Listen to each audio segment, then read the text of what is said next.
Hindi lahat ng tingin ay simpleng tingin. Minsan, ang isang mas batang babae ay may kakaibang paraan ng pagpapakita ng interes. Hindi direkta, pero malinaw kung marunong kang magbasa ng kilos, galaw at pananahimik. Maraming lalaking mas mature ang nakaka-attract sa mga mas batang babae, pero madalas sila rin ang bulag sa mga senyales na ito. Kaya kung ayaw mong palampasin ang pagkakataon, dapat mong matutunang basahin ang sinasabi ng katawan, ng mata at ng presensya ng isang babae. Ang totoo, hindi mo kailangang maging gwapo, mayaman o magaling magsalita. Kailangan mo lang maging aware. Dahil kapag nakita mo na ang mga palatandaan na ito, mas madali mong malalaman kung dapat ka bang umabante o umatras. Una, laging naghahanap ng rason para makalapit. Hindi ito yung obvious na paglalandi na makikita mo sa social media. Mas tahimik ito, mas totoo. Kapag ang isang mas batang babae ay gusto ka, mapapansin mong palagi siyang may dahilan para mapalapit kahit hindi naman kailangan. May itatanong na alam na niya ang sagot. May ikukwento na pwede namang ipagpaliban. May simpleng dahilan lang para manatili sa paligid mo ng mas matagal. Hindi ito aksidente. Ang babae ay bihirang mag-aksaya ng oras sa lalaking wala siyang pakialam. Kaya kapag napapansin mong inuulit-ulit niya ang presensya niya sa buhay mo, may intensyon yun. Lalo na kung hindi siya ganito sa ibang lalaki. Iyan ang malinaw na pagkakaiba ng pagiging friendly at pagiging interesado. Bilang mas mature na lalaki, ang dapat mong gawin ay obserbahan ang consistency. Isang beses ay wala lang, pero kung paulit-ulit may pattern na. At ang pattern na iyon ay nagsasabing komportable siya sa iyo. Ang comfort ang unang hakbang ng attraction, lalo na sa mas batang babae. Hindi sila agad naghahanap ng romance, naghahanap muna sila ng safety. Mapapansin mo rin na kapag lumalapit siya, hindi siya nagmamadali, hindi siya balisa, parang gusto lang niyang andoon. Iyan ang klase ng presensya na hindi pinipilit pero hindi rin aksidenteng nangyayari. Tahimik lang pero malinaw. Kung ikaw ay lalaking kalmado, hindi needy at hindi naghahabol ng atensyon, mas lalo itong lalakas. Dahil ang babae, lalo na ang mas bata, ay naa-attract sa lalaking hindi niya kailangang aliwin. Ang lalaking sapat na ang presensya. Pangalawa, nakikinig siya sa maliliit mong sinasabi. May malaking pagkakaiba ang pakikinig dahil magalang at pakikinig dahil may interes. Kapag ang isang mas batang babae ay gusto ka, mapapansin mong natatandaan niya ang mga bagay na kahit ikaw ay nakalimutan mo na. Isang side comment mo noon, isang simpleng preference, isang kwento na hindi mo naman binigyang bigat, pero sa kanya mahalaga. Hindi ito dahil maganda ang memorya niya. Ito ay dahil pinapakinggan kanya ng buo at ang babaeng tunay na nakikinig ay bihira. Dahil sa mundo ngayon, karamihan ay naghihintay lang ng pagkakataong magsalita. Pero siya, hinihintay niyang matapos ka. Iniintindi niya ang tono mo, hindi lang ang salita. Kapag binanggit niyang muli ang isang bagay na sinabi mo dati, isang paboritong pagkain, paniniwala o karanasan, doon mo makikita ang interes. Hindi niya ginagawa ito para magpa-impress, lumalabas lang ito ng natural. At doon nagiging delikado dahil ang ganitong klase ng atensyon ay hindi ibinibigay sa kahit sino. Para sa mas batang babae, ang isang lalaking may lalim ng isip ay parang libro na gusto niyang basahin ng dahan-dahan. Kaya bawat detalye, kinukuha niya. Hindi siya nagmamadali. Hindi rin siya naglalagay ng label. Pinapanday niya muna ang koneksyon. Kung napapansin mong mas insightful ang mga tanong niya habang tumatagal, mas personal, mas totoo, ibig sabihin, lumalalim na ang interes. Hindi ka na lang isang tao sa paligid, isa ka ng reference point sa isip niya. At bilang lalaking may disiplina, ang pinaka-stoic na galaw dito ay simple lang, manatiling totoo. Dahil kapag ang babae ay nakikinig sa iyo ng ganito, hindi niya hinahanap ang perpekto, hinahanap niya ang totoo. Pangatlo, iba ang kilos at tingin niya kapag kayo na lang ang magkasama. Maraming babae ang kayang maging palakaibigan sa harap ng maraming tao, pero ang babaeng may interes, lalo na kung mas bata sa iyo, ay nagbabago kapag kayo na lang ang natitira sa eksena. Hindi ito dramatikong pagbabago, mas tahimik, mas totoo, parang bumababa ang guard niya. Mapapansin mong mas tumatagal ang eye contact, hindi yung titig na mapanghamon o bastos, kundi yung parang sinusukat ka. Tinitingnan kung ligtas ka ba, kung totoo ka ba, kung kaya ka bang pagkatiwalaan. At sa pagitan ng mga sandaling iyon, may katahimikan na hindi awkward, komportable.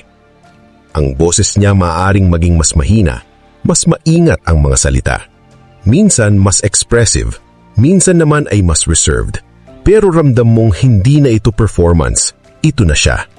At kung ikaw ay lalaking marunong manahimik at hindi kailangang punuin ang bawat segundo ng salita, mas lalong lalalim ang moment na iyon.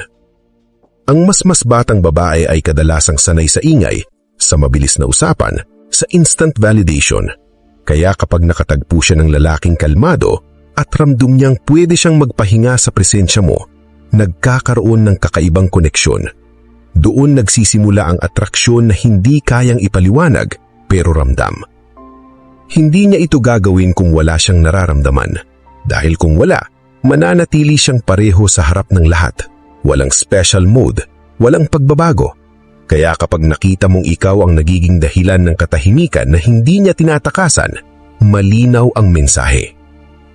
Sa ganitong sitwasyon, ang pinakamalaking pagkakamali ng lalaki ay pilitin ang bagay. Ang tamang galaw ay manatiling steady. Dahil minsan, ang hindi paggawa ng kahit ano ang mismong dahilan kung bakit ka mas lalong nagiging kaakit-akit. Pang-apat, hinahanap niya ang validation at opinyon mo. Kapag ang isang mas batang babae ay nagsimulang maghanap ng opinyon mo, hindi lang tungkol sa mababaw na bagay, may ibig sabihin iyon.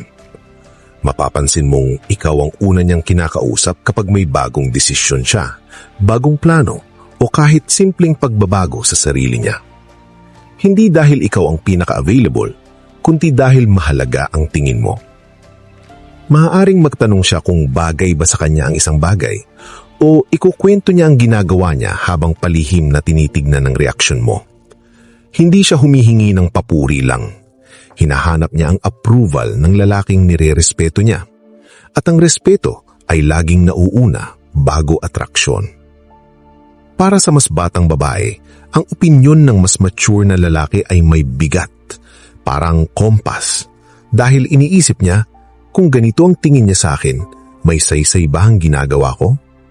At kung ikaw ay kalmado, hindi judgmental at hindi agad nagbibigay ng validation ng mura, mas lalo kang nagiging mahalaga. Mapapansin mo rin na nagiging mas aware siya sa kilos niya kapag kasama ka. Hindi para magpanggap, kundi para makita mo ang best version niya. Iyon ang tahimik na anyo ng atraksyon, ang pagnanais na maging kaaya-aya sa mata ng isang partikular na tao. Pero tandaan, hindi ito invitation para kontrolin siya o gawing dependent. Ang stoic na lalaki ay nagbibigay ng opinyon, hindi direksyon. Nagpapakita ng respeto, hindi pangangailangan. At dahil doon, mas lalo kang nagiging safe space. Kapag ang isang babae ay kusa ng naghahanap ng validation mo, ibig sabihin may emotional ng koneksyon. At sa mundo ng atraksyon, ang emosyon ang mas matibay kaysa pisikal. Dahil ang pisikal, mabilis mawala. Pero ang respeto at emotional gravity, iyon ang tumatagal. Panglima, kapag kasama ka, hindi siya abala sa telepono. Sa panahon ngayon, ang tunay na atensyon ay bihira. Kaya kapag napansin mong ang isang mas batang babae ay kusang ibinababa ang telepono niya habang ikaw ang kausap, huwag mo itong maliitin. Hindi ito simpleng pagiging magalang. Ito ay malinaw na pagpilit. Pinipili ka niya kaysa sa endless notifications, chats at validation na pwede niyang makuha kahit saan. Hindi ito pilit. Hindi rin siya nagpapakitang spesyal. Pero ramdam mo na present siya. Nakaharap ang katawan niya sa'yo. Nakikinig siya ng buo. Hindi sumisilip sa screen tuwing may katahimikan. At sa bawat sandaling iyon, nabubuo ang koneksyon na hindi kailangan ng maraming salita. Ang mas batang babae ay sanay sa mabilis na stimulation, kaya kapag may lalaking kayang higitan ang phone sa level ng interes, may epekto iyon. Ibig sabihin, sapat ang presensya mo. Hindi mo kailangan mag-entertain, hindi mo kailangan magpatawa palagi. Ang katahimikan mo ay hindi boring sa kanya. Ito ay grounding. Mapapansin mo rin na kapag may tumunog na notification, hindi siya agad tumitingin. Parang mas mahalaga ang moment kaysa sa kung sino ang naghahanap ng atensyon niya online. Iyon ang klase ng focus na hindi ibinibigay sa taong wala lang. Bilang lalaking may disiplina, huwag mong sirain ito sa pagiging needy o sobrang paghabol. Huwag mo ring itest. Hayaan mong siya ang kusang manatili. Dahil ang babaeng kusang nagbibigay ng atensyon ay mas malalim ang interes kaysa sa babaeng kailangan pang pilitin. Panganim, nagiging personal ang mga tanong niya tungkol sa buhay mo. May punto sa usapan na nagbabago ang direksyon, mula sa simpleng kwentuhan na pupunta sa mas personal na tanong. Hindi na lang, ano trabaho mo, kundi masaya ka ba sa ginagawa mo? Hindi na lang, saan ka nakatira, kundi ano ang pinakaimportante sa iyo sa buhay. Kapag naramdaman mo ito, malinaw na may interes na lampas sa surface level. Ang mas batang babae na nagtatanong ng ganito ay hindi lang curious, sinusukat ka niya. Gusto niyang malaman kung sino ka kapag walang audience, kung ano ang values mo, kung paano ka magmahal, at higit sa lahat, kung saan ka papunta. Hindi lahat ng lalaki ay pinapasok sa ganitong usapan dahil ang personal na tanong ay nangangailangan ng emotional investment at hindi siya mag-i-invest kung wala siyang nakikitang potensyal na koneksyon. Mapapansin mo rin na nakikinig siya sa sagot mo ng mas seryoso, walang biro, walang pagpuputol, minsan may katahimikan pagkatapos, hindi dahil wala siyang masabi, kundi dahil pinoproseso niya ang narinig. Iniisip niya kung tugma ba kayo. Para sa mas batang babae, ang mas mature na lalaki ay posibleng maging anchor, kaya natural lang na alamin muna niya kung stable ka ba emotionally, kung buo ka ba bilang tao. At kapag nakitaan ka niya ng clarity at paninindigan, lalalim ang paghanga. Ang stoic na lalaki sa ganitong sandali ay hindi nag-overshare, hindi rin nagsusuot ng maskara. Simple, tapat at kalmado. At minsan, sapat na iyon para maramdaman niyang gusto ka niya kahit hindi pa niya kayang aminin. Pangpito, ginagaya ka niya sa maliit pero consistent na paraan. Hindi lahat ng attraction ay ipinapakita sa salita. Minsan lumalabas ito sa tahimik na paggaya. Kapag ang isang mas batang babae ay nagsimulang gumaya sa mga maliliit mong kilos, pananalita o pananaw, huwag mong isipin na nagkataon lang. Ang paggaya ay isa sa pinaka-natural at subconscious na senyales ng interes. Mapapansin mong ginagamit niya ang mga salitang madalas mong sabihin. Ang tono ng pananalita niya parang mas kahawig na sayo. Minsan pati ang pacing ng galaw niya nagiging mas makalmado kapag kasama ka.